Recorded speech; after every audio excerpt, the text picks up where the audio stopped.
तर मनोज जरांगे यांना आझाद मैदान सोडावं लागणार आहे। कोर्टाने महत्त्वाचे निर्देश दिलेले आहेत। कोर्टाने संपूर्ण मुंबई खाली करण्यासाठी 3 वाजेपर्यंतची मुदत दिलेली आहे आणि या संदर्भातील महत्त्वाचे आदेश कोर्टाने सरकारला दिलेत।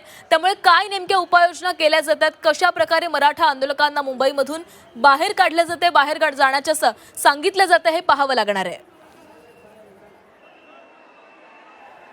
तर मनोज जरांगे पाटील यांच्या आंदोलनाचा आजचा 5वा दिवस आहे। मोठ्या संख्येने मराठा आंदोलक जरांगेंच्या समर्थनार्थ मुंबईमध्ये आलेले आहेत आणि यावरून कोर्टाने काहीशी नाराजी देखील व्यक्त केलेली होती। मुंबईकरांना त्रास होतोय आणि हा त्रास होता कामा नये असं देखील कोर्टाने सांगितलेलं होतं। आज कोर्टाने आता आणखीन एक महत्त्वाची सूचना दिलेली आहे, आदेश दिलेले आहेत। दुपारी 3 पर्यंत मुंबई खाली करा असे आदेश कोर्टाकडून देण्यात आलेले आहेत। त्यामुळे जरांगेंना देखील आझाद मैदान सोडावं लागणार आहे। आपण पुन्हा एकदा आमचे प्रतिनिधी ज्ञानेश सावंत यांच्याकडे जाणार आहोत। आपल्यासोबत ते जोडले गेले आहेत। ज्ञानेश, दुपारी 3 पर्यंत संपूर्ण मुंबई खाली करण्याचे कोर्टाने आदेश दिलेत। जरांगेंना देखील आझाद मैदान सोडावं लागणार आहे।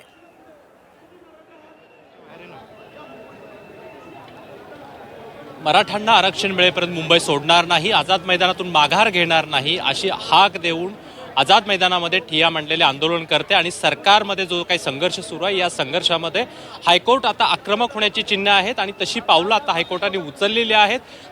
आज दुपारी 3 वाजेपर्यंत मुंबईतले ज्या ठिकाणी हे विखुरलेले समर्थक आहेत, आंदोलनकर्ते आहेत, त्यांना बाहेर काढा आणि मुंबई मोकळी करा असा स्पष्ट आदेश दिलेला आहे। त्यामुळे या प्रक्रियेमध्ये आता न्यायालयाचा हस्तक्षेप वाढलेला आहे। आज या ठिकाणी सुनावणी झाली, ती 3 वाजेपर्यंत तहकूब करण्यात आलेली आहे। मात्र त्या जेवढ्या वेळेत ही सुनावणी झाली या संदर्भामध्ये नेमकं काय घडलं या संदर्भात माझी सहकारी आहे सीमा आडेच्याशी मी चर्चा करणार आहे। सीमा, नेमकं काय घडलं याच्यामध्ये न्यायालयामध्ये आणि ती तहकूब का करण्यात आली? खरं तर ज्ञानेश, आपण बघतोय मागील 5 दिवसांपासून मुंबईमध्ये मनोज जरांगे पाटील यांच्या नेतृत्वाखाली मराठा आरक्षणासाठी मोठ्या संख्येनं जे आंदोलक आहेत ते दाखल झालेत आणि मुंबईमध्ये ठिकठिकाणी मुंबईकरांची कोंडी झालेली आहे। यावरून काल जेव्हा पहिल्यांदा जनहित याचिकेवरती सुनावणी पार पडली तेव्हाच न्यायालयाने खरं तर नाराजी व्यक्त केलेली होती। ज्या पद्धतीनं उच्च न्यायालयाला सुद्धा आंदोलकांनी घेरलेलं होतं त्यावरती सुद्धा न्यायालयाने हस्तक्षेप केलेला होता, त्यांनी नाराजी व्यक्त केलेली होती आणि त्यानंतर आज सुनावणी पार पडल्यानंतर थेट खरं तर न्यायालयाने आदेश दिलेले आहेत राज्य सरकारला की 3 वाजेपर्यंत, आज दुपारी 3 वाजेपर्यंत संपूर्ण मुंबई जी आहे ती रिकामी झाली पाहिजे। या संदर्भातले रिपोर्ट आम्हाला 3 वाजेपर्यंत तुम्ही सादर करा असे आदेश आज उच्च न्यायालयाने राज्य सरकारला दिलेले आहेत। आणि जर मुंबईची परिस्थिती पूर्वपदावर आली नसेल तर याची पाहणी करण्यासाठी तर आम्ही आमचे प्रतिनिधी आझाद मैदान आणि मुंबईतल्या इतर ठिकाणी पाठवू आणि जर गरज पडली तर आम्ही स्वतः ग्राउंडवरती येऊन या संपूर्ण परिस्थितीचा आढावा घेऊ असं आज न्यायालयाने म्हटलेलं आहे।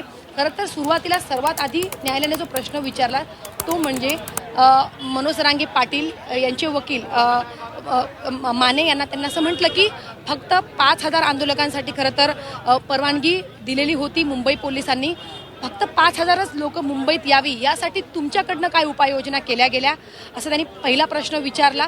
त्यानंतर खरं तर राज्य सरकारला हा प्रश्न विचारला की एवढे लोक मुंबईत आल्यानंतर आणि बेकायदेशीररित्या खरं तर जे आंदोलन मागील 5 दिवसांपासून मुंबईमध्ये सुरू आहे, सगळं हे जे काही सुरू आहे ते बेकायदेशीर सुरू असल्याचं न्यायालयाने सांगितलं आणि परिस्थिती हाताळण्यासाठी राज्य सरकारने काय पावलं उचलली, ही परिस्थिती टॅकल करण्यासाठी आतापर्यंत राज्य सरकारने काय काय केलं असा सुद्धा सवाल आज वीरेंद्र सराफ यांना उच्च न्यायालयाने विचारलं। यावरती आता त्यामुळे लवकरात लवकर याच्यावरती तोडगा काढला पाहिजे आणि 3 वाजेपर्यंत आम्हाला संपूर्णपणे मुंबई जी आहे ती रिकामी झाल्याचं पाहिजे असं त्यांनी कडक शब्दामध्ये सांगितलेलं आहे उच्च न्यायालयाने। सोबतच जे मनोज जरांगे पाटील यांचे वकील आहे जे त्यांच्या बाजूने खरं तर आज युक्तिवाद करत होते त्यांना सुद्धा न्यायालयाने म्हटलं की तुम्ही सुद्धा न्यायालयाचे एक सन्माननीय सदस्य आहात, सर्वात आधी तुम्ही एक सदस्य आहात, एक जबाबदार नागरिक आहात, त्यामुळे राज्य सरकार ही कारवाई करत असताना तुमची देखील एक मोठी जबाबदारी आहे। तुम्ही सुद्धा मुंबई रिकामी झाली पाहिजे यासाठी तुमच्याकडनं सुद्धा प्रयत्न केले पाहिजेत असं मनोज जरांगे पाटील यांच्या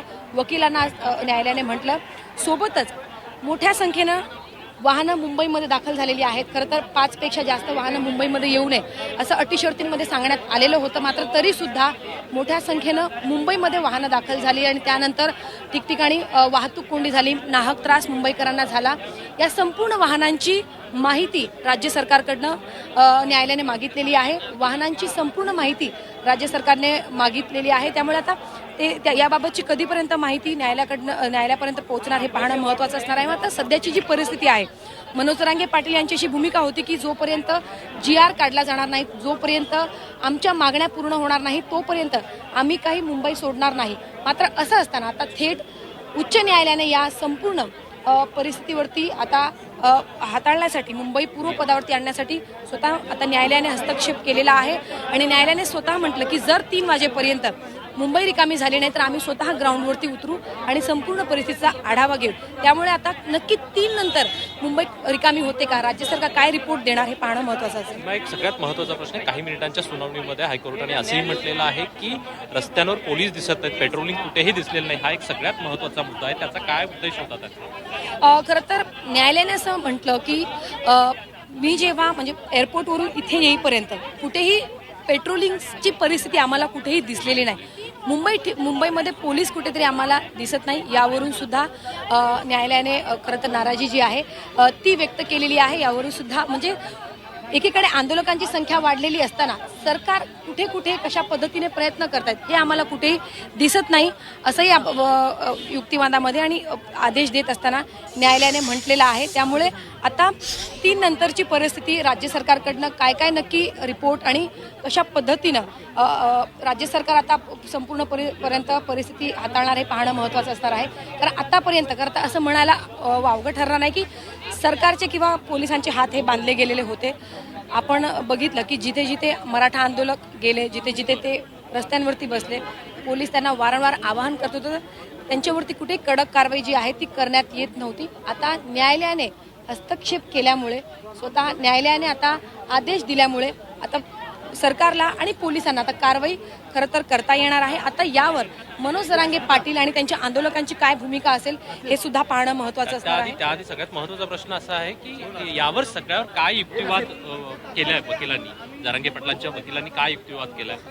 त्यांनी असं म्हटलं की आम्हाला खरं तर जेव्हा काल मनोज जरांगे पाटील असेल किंवा मग न्यायालयाने काल निर्देश दिल्यानंतर, म्हणजे काल न्यायालयाने म्हटलेलं होतं की उद्यापर्यंत मुंबई रिकामी झाली पाहिजे, सोबतच आझाद मैदानाव्यतिरिक्त जिथे जिथे आंदोलक बसले, जिथे जिथे वाहनं पार्क करण्यात आलेली आहेत ती ठिकाणं रिकामी केली पाहिजे असं काल न्यायालयाने म्हटलेलं होतं।